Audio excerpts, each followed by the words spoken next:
and welcome to E&I UK and Europe Edition. I'm Giancarlo Matera, reporting from London. We'll be bringing you news reports from the United Kingdom and Europe, and we have live reporters on standby, ready to give their reports. On our show today, the UK Brexit negotiator aims for an agreement by October 15 deadline. The UK blames software after 16,000 virus cases go missing. UK trial begins of men accused over 39 Vietnamese migrant deaths. Solidarity at work after flood hits France and Italy. And France-US duo wins Nobel Chemistry Prize for gene editing technique, the DNA sniping scissors. Joining us with our live reports, we have Love and Season, who will be reporting on how Britain's Prince William launches a most prestigious environmental prize. Also from the United Kingdom, Ashley Espiritu joins us, reporting on how Cineworld will shut its cinemas amid the COVID horror film. And we're lucky to have two reporters joining us from Europe today.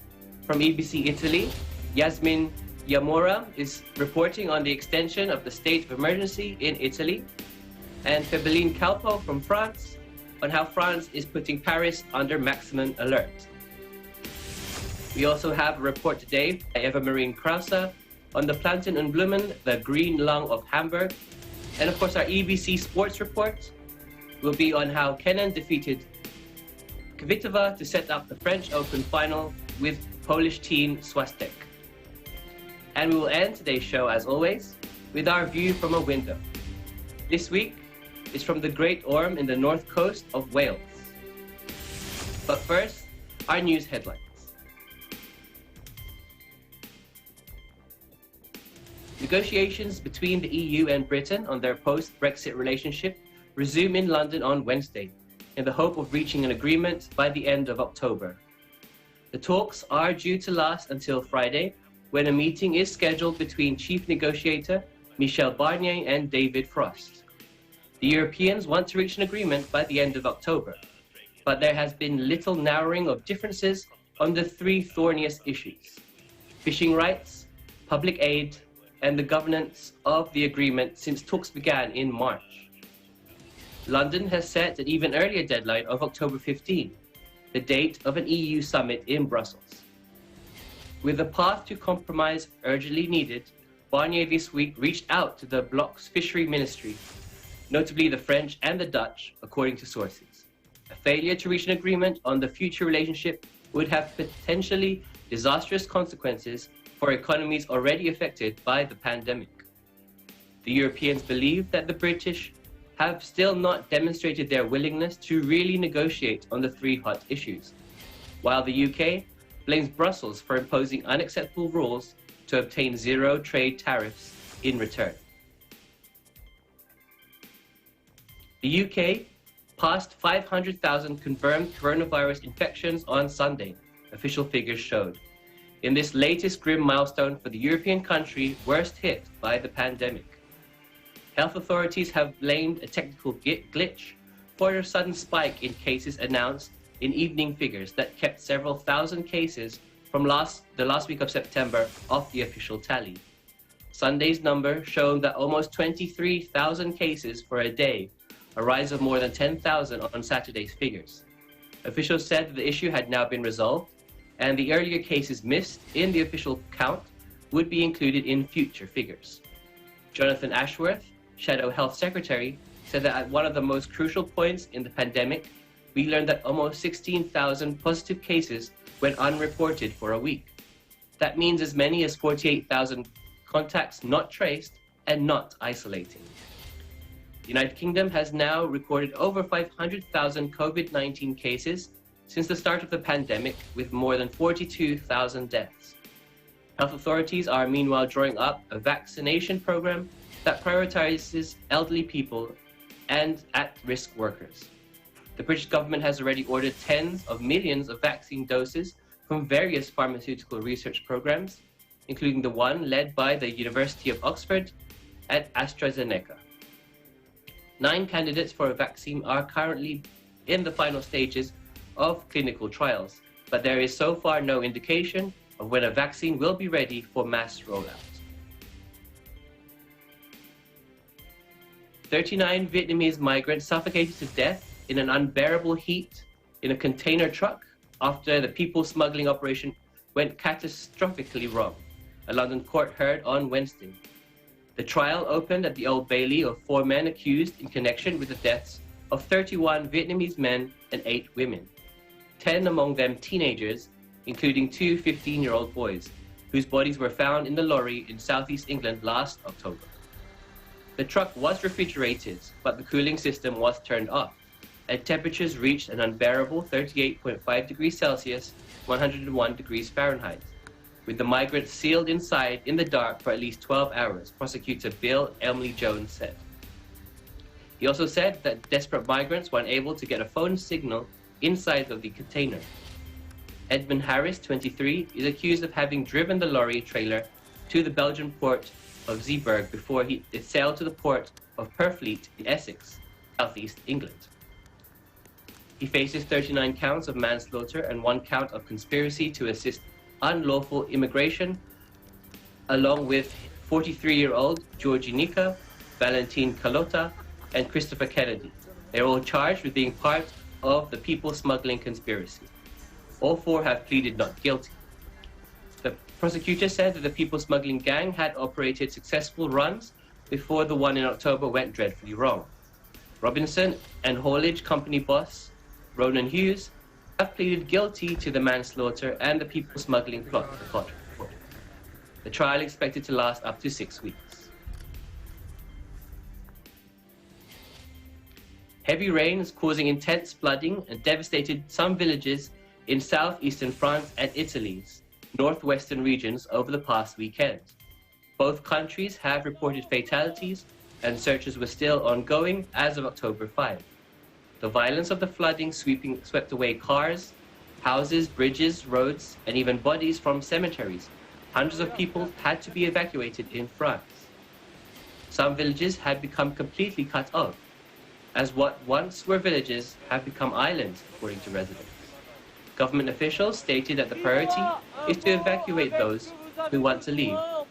Emergency generators are also being deployed, and hospital patients and nursing home residents are being moved from several villages. In the meantime, residents of hard-hit villages in France are seen helping each other any way they can, given the very challenging circumstances. They share food, phones, and phone charging outlets and other basic supplies. They bring medicine to the elderly and diapers to families with babies. Using a bow and arrow, residents built a makeshift zip line to send over medicine and other necessities to villagers on the other side of the river. One resident called the initiative between villages a cooperative of solidarity between humans. The prestigious Nobel Chemistry Prize is awarded to an all-woman team of scientists, Emmanuelle Carpentier from France and Jennifer Doudna from the US. The duo has created a gene editing tool called CRISPR-Cas9 DNA. The technique is said to give the ability to researchers to change the DNA of animals, plants, and microorganisms with extremely high precision.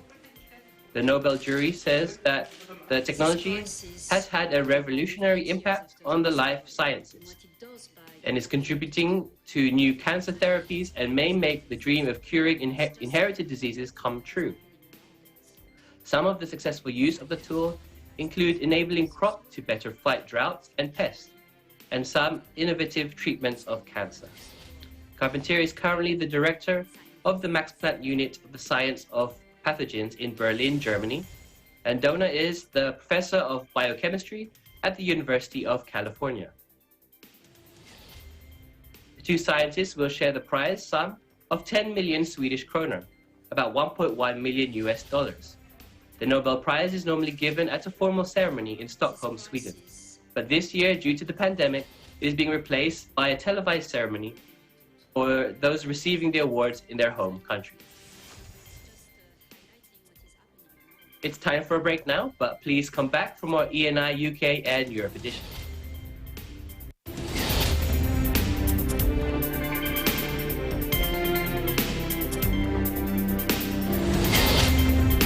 isa ka sa pinakamagaling na singer sa buong Pilipinas. Tumaas ulit ng note without even breathing. So doon ako sabi ko, wow. Kung kami po o makakalaban nyo sa singing contest, eh laglag kami lagi. Nagulat ako sa'yo, grabe ka. Ang unang pepwesto sa bagong set ng monthly elimination ay walang iba kundi si... Let's see.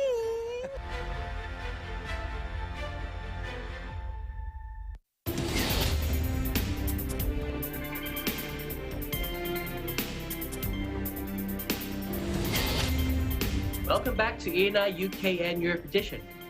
Now for more interesting stories from around the United Kingdom this week. Joining us live now we have Love and Season, who will be bringing us a news report about a new environmental prize launched by Britain's Prince William. Hello, Love Anne.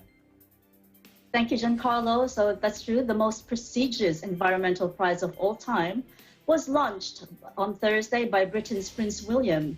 It aimed at turning pessimism into optimism by rewarding innovative solutions to the planet's biggest problems. Prince William explained the reasons behind it in an interview. Let's listen in. The next 10 years, really, the scientists and the experts are saying that it's the decade of change. We need to really ramp up our efforts to change the way we live and become more sustainable, more green. Because beyond 2030, effectively, the damage will be there. We won't be able to turn it back. So for us, we were very much thinking, what could we add to the debate, the difficulties, the challenges, and help tackle some of these problems. And for us, is what they've done. But I think what's different about the prize is, like I say, it's about this optimism. It's about this idea that we can find solutions and we can drive change. I think rather than saying it's all doom and gloom and really there's nothing more we can do about it and endless headlines of sadly extinctions and problems environmentally around the world, we want to say to people, listen, over the next 10 years, if we can set these ambitious targets and these goals and inspire people to rise to the challenge. There are wonderful people doing incredible things around the world, all in small communities everywhere. If one of them might have an amazing idea, we can scale that up and we can use that to really tackle some issues. Equally, we can drop what they're saying. It really is the point of no return. We have 10 years to fundamentally fix our planet so that we can live in a better, and that's the thing, we can live in a better, more prosperous world, and it's sustainable. Because the worst thing we can do is plunder everything now, take what we want and live our lives as we are, knowing that we're handing on to the next generation and the next generation the planet in a weaker, poorer state. And I think that's really what going through COVID has been pretty horrendous for everybody, and we've lost a lot of people very sadly. I think what COVID has taught us is it's the first kind of difficult time that certainly my generation and younger generations have faced. Obviously, older generations have been through the war, and there's nothing like that. It was truly horrendous. But this has been a tricky time for everyone, a very difficult time. And I think if there's any kind of tiny ray of light that can come out of this, is that people have been outside more.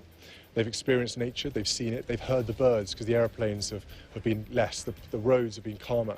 And I hope people have that moment to connect and realise how special the green and natural world is. The Earthshot Prize will present 5 £1 million awards each year for the next 10 years to incentivize change and help to repair our planet over the next 10 years, said his office in London.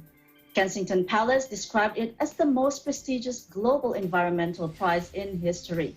The Earthshot named was inspired by US President John F. Kennedy's Moonshot project to get the first person on the moon and back in the 1960s. The project is centered around 5 simple but ambitious goals to be met by 2030. First, protect and restore nature. Second, clean our air. Third, revive our oceans. Fourth, build a waste-free world. And fifth, fix our climate. Now, if these are achieved, it will all improve life and for all the coming generations. Back to you, Giancarlo. Thank you, Love Anne. This is a big prize to be won, which also explains why it is the prestigious environmental prize of all time. Where is this funding going to come from, and who can take part in this world-changing initiative? Well, the prize is supported by a coalition of individuals, organizations, and businesses. Nominations will open on November 1, 2020, and the winners to be announced each year at a ceremony in a different city around the globe, starting with London in 2021. Prizes can be awarded to individuals or teams whether they be scientists, activists, economists, governments, business leaders, and even countries. So in short, we can all apply. Giancarlo? Thank you, Lavan. Can the £1 million prize go towards whatever the winners wish to use it on? Well, if you're thinking of splashing it out on a brand new car or a trip to the Maldives, then I'm afraid it's not, Giancarlo. It is supposed to encourage people to apply and turning your idea into a reality and for it to be taken up around the globe. The prize could go to a new technology or a new policy or a brand new way of doing things. So in other words, any brilliant idea. Giancarlo? Okay, thank you, Lavan. Thank you for joining us again this week, and we look forward to hearing from you again next week. Thank you for having me. I'm Lavan Season reporting from London, United Kingdom, and we live in interesting times. Okay, our next story is continuing from the United Kingdom. Joining us live, we have Ashley Spiritu on how the British cinema chain Cineworld is suspending its operations in Britain and in the US. Hello, Ashley. Hello, Giancarlo. Thank you.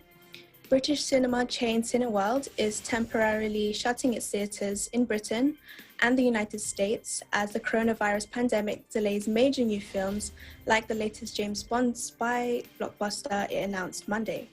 From Thursday, it will suspend operation at 127 Cineworld and Picture House theatres in Britain and 536 Regal theatres in the US, affecting 45,000 employees, a statement said.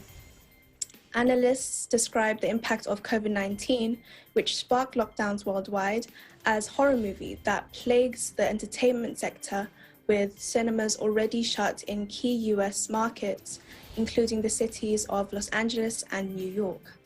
Cineworld's announcement sent its share price into a dramatic nosedive on Monday as investors headed to the exits.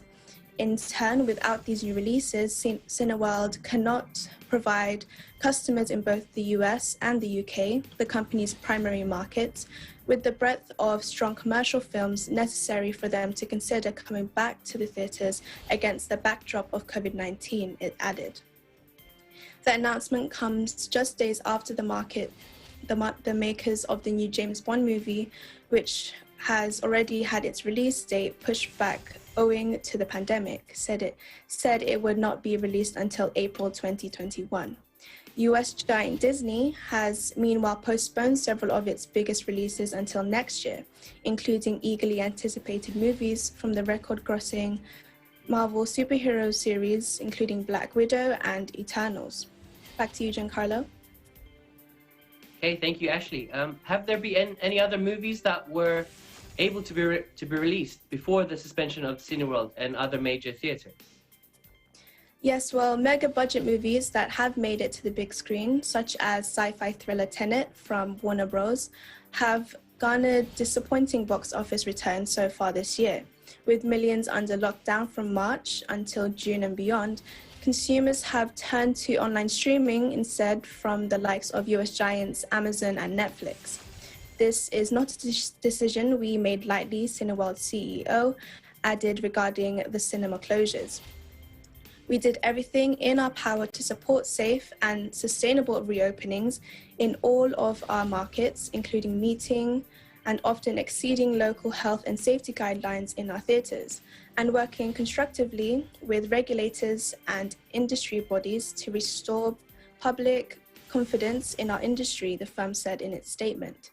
Cineworld will continue to monitor the situation closely and will communicate any further plans to resume operations in these markets at the appropriate time, when key markets have more concrete guidance on their reopening status, and in turn studios are able to bring their pipeline of major releases back to the big screen. The spread of COVID-19 around the world has been a horror movie for the industry, and the fresh wave of infections in the latest installment in what has been a devastating story for the cinema chains.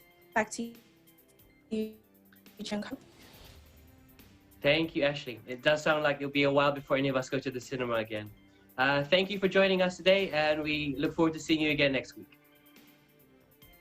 Thank you, Giancarlo. I'm Ashley Spiritu, EBC correspondent from London, United Kingdom, and we live in interesting times. Okay, it's time for another break now, but please come back for more ENI UK and Europe edition.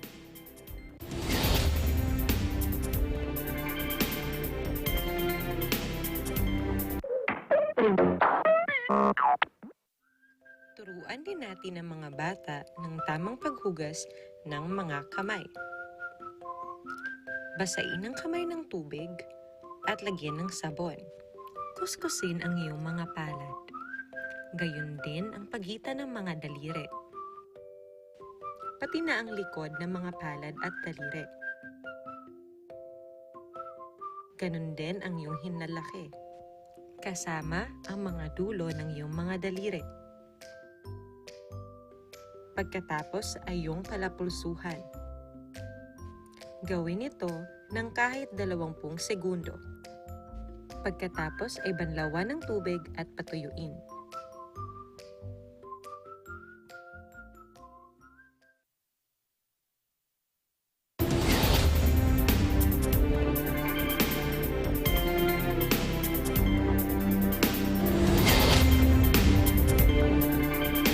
Welcome back to more ENI UK and Europe edition.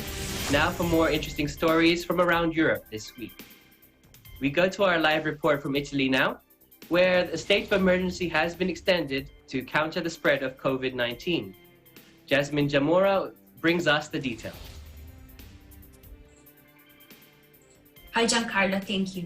So the Italian government approved the extension of the state of emergency for the coronavirus valid until January 31st, 2021. Infection of COVID-19 in Italy has been steadily rising in recent weeks, but remains relatively low and stable compared to many other European countries. The current state of emergency is until October 15 and now extended until January 31st, 2021. The extension was also requested by the Technical Scientific Committee considering the progress of cases of contagion. Italian Prime Minister Giuseppe Conte had indeed formalized his intention to extend the state of emergency. This will lead around 1 year from the first approval of the state of emergency measure following the first spread of the pandemic. With the state of emergency in progress, the weekly monitoring carried out by the Ministry of Health on the basis of the data provided by the regions also continues. This is a report that allows it to monitor the situation of the epidemic in Italy and highlight the outbreaks. That's the quick update from Italy. Back to you, Giancarlo. Thank you, Jasmine. Is it possible to give us some more details on what is expected from the extension of the state of emergency? Yes, so the extension of the state of emergency takes measures such as the limiting of entry into the country by citizens of other states. It is therefore also possible that the obligation of swabbing of those entering Italy coming from other countries gets maintained or extended. Traveling rules vary depending on the country of origin or destination and the reason for traveling. One of the key points of the state of emergency is the possibility for businesses and companies to continue smart working or work from home to reduce physical contact and guarantee social distancing. The renewal of the state of emergency extends the current rules. Therefore, wearing a mask outdoors or in public is obligatory. Back to you, Giancarlo. Thank you so much for your report, Jasmine, and thank you for joining us today. We hope to have you on again soon. Thank you, Giancarlo. Reporting from Milan, Italy, I am Jasmine Jamora, and we live in interesting times. Okay, we go now to France, as Paris goes under maximum alert due to the COVID-19 spike. Joining us today is Fibeline Kelpo. Hello, Fibeline. Hello, Giancarlo. Yes, France has been reporting record high new COVID-19 cases in the recent weeks. Last Saturday, the new number of cases was 17,000 so far, the highest daily number since widespread testing. Paris and its region were placed on maximum coronavirus alert Monday. Cafes and bars will be shut for 2 weeks under the new measures in place to slow down the rapid spread of COVID-19 cases. In Paris, bars are said to continually attract numbers of people, disregarding the wearing of masks and physical or social distancing. Aurelian Rousseau, director of ARS Regional Health Agency, says there are 200 active coronavirus clusters in the Greater Paris region. He urged inhabitants of Paris in its suburbs, which jointly form the Ile-de-France region and are home to nearly 7 million people, to go back to working from home as much as possible. According to him, 36% of intensive care hospital beds in Ile-de-France were now taken up by coronavirus patients, and the numbers are expected to rise to 50% these coming weeks. However, restaurants can remain open as long as they keep to the new health restrictions. This includes making sanitizing hand gel available at each dining table, limiting customers to 6 per table, distanced by at least 3 meters, and allowing customers to only remove their mask when seated for eating. Halls in gyms in Paris will remain restricted, except for school activities. Public gatherings will be limited to 10 people, and 1,000 people are at open-air stadiums for sporting and cultural events. Visiting nursing homes will be limited to 2 at a time. That's our report for now from France. Giancarlo? Thank you, Evelyn. Are there any other cities or regions in France that are facing the threat of being put into maximum alert also? Yes, Giancarlo. The Minister of Health, Olivier Véran, actually just announced that starting this Saturday morning, Grenoble, Lille, Lyon, and Saint-Étienne will be under maximum alert. Toulouse and Montpellier are now under surveillance, while Dijon and Clermont-Ferrand have become enhanced alert zones. Back to you, Giancarlo. Thank you so much, Evelyn, for bringing us your report today from France. From Marseille, France, I am Febelin Calpo, reporting for Eagle News International. We live in interesting times. Thank you. We go to Hamburg, Germany now, where Eva Marie Krause takes us now on a relaxing tour of the Planten und Blumen. Let's have a look at her report. Hi, I'm Eva Marie Krause, and today I'm in the urban park Planten und Blumen, which is located in the city center of Hamburg, Germany. It covers a size of 47 hectares and serves as a connector between the Outer Alster and the Elbe River. The name Planten und Blumen is Low German, which means plants and flowers, and gives a big hint of what makes this park so special. So let us explore this beautiful park together. Where people relax today used to be the place where Hamburg's independence was defended. Between 1616 and 1625, Johann von Falkenburg built the site, which was part of Hamburg's extensive fortifications as a ring around the town center. At the end of the 18th century, the fortifications were of military use, and the garden designer Isaac Hermann Altmann from Bremen received the order to transform the area based on the English preference.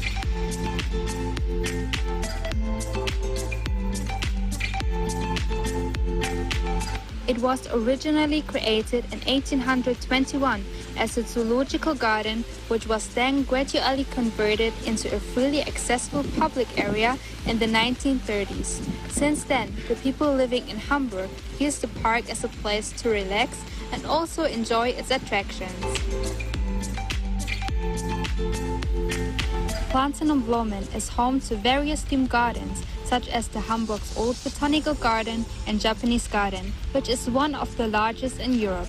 At the heart of the park is a tropical greenhouse complex, which offers every visitor the opportunity to know more about the plants from all climate zones that are being shown at the 2,800 square meters complex.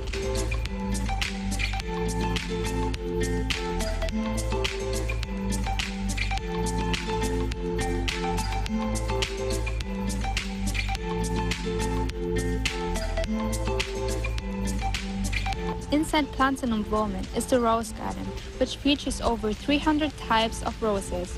Along the gardens, many tourists and visitors visit the park because of the entertainment programs.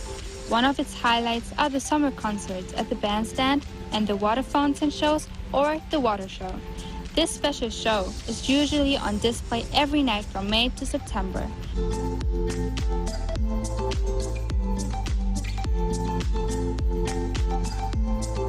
Due to its features, Plantain Environment still has a lot to offer and has become one of the most visited places in Hamburg, not only for the tourists, but also for its residents.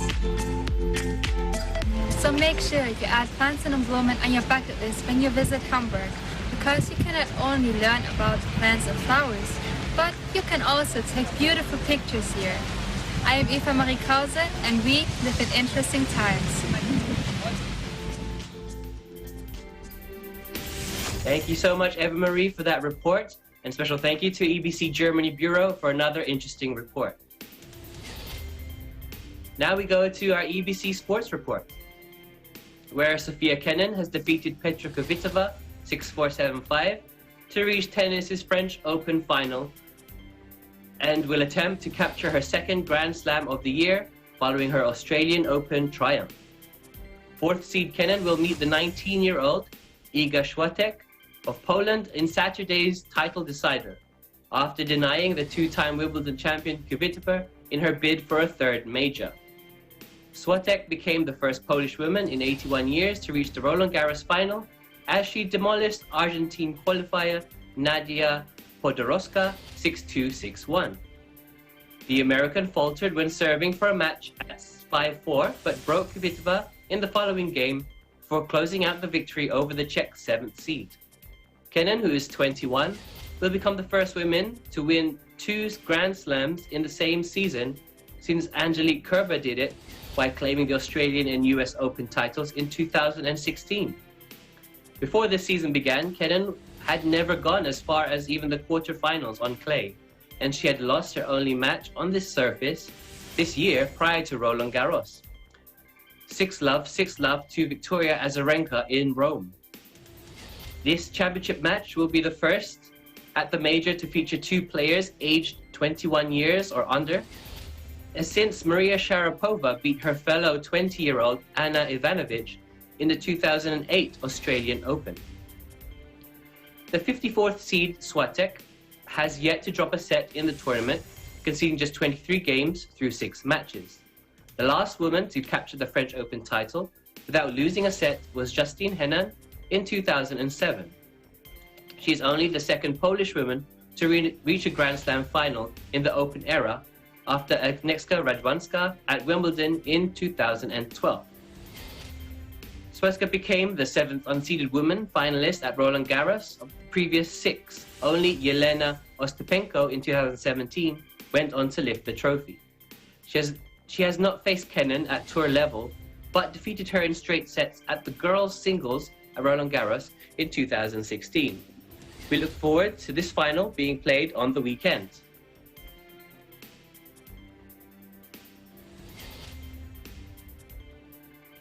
We now end today's show with another view from our window. This one is the Great Orm. It's in the mountain of north coast of Wales. Its English name derives from the Old Norse word for sea serpent. This mountain is a massive bunch of limestone rising 207 meters or 679 feet out of the sea. A fun fact, about 4,000 years ago, during the Bronze Age, Great Orm was discovered to hold rich deposits of copper, which was used for everything such as jewelry and many other artifacts. This video are courtesy of John Lloyd Bautista from our EBC UK Bureau. Stay safe and keep positive as we bring you more news stories next week from the United Kingdom and Europe. I'm Giancarlo Matera from EBC UK, and we live in interesting times.